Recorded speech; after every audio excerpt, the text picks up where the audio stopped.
छोटी सी बिल्ली ने बहुत कुछ सहा है। माँ से बिछड़ गई थी, सड़कों पर भटकती थी, डर के कोने में छुप जाती थी। लेकिन आज देखो, ये वही बिल्ली है जो अब खुद को राजा समझने लगी है। कभी छुप जाती है चादर के नीचे और घर के हर कोने में राजा की तरह घूमती है।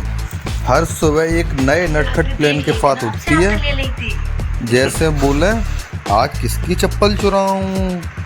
क्या आपने कभी किसी बिल्ली को इस तरह हंसते देखा है?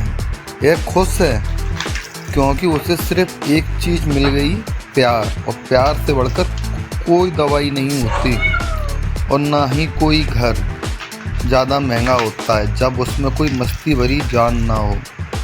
यह बिल्ली माँ से बिछड़ने के बाद बहुत ही ज़्यादा उदास थी, कोई लेने को तैयार नहीं था।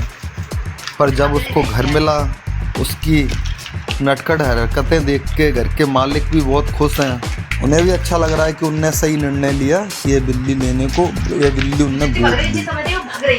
आप हमारे साथ जुड़े रहिए। आज शाम को तिलका दीदी आ रही हैं अपनी बिल्ली मौसी को लेने। आप लोगों को इस सीरीज का तीसरा पार्ट चाहिए तो कमेंट में ज़रूर बताना। चैनल को लाइक और सब्सक्राइब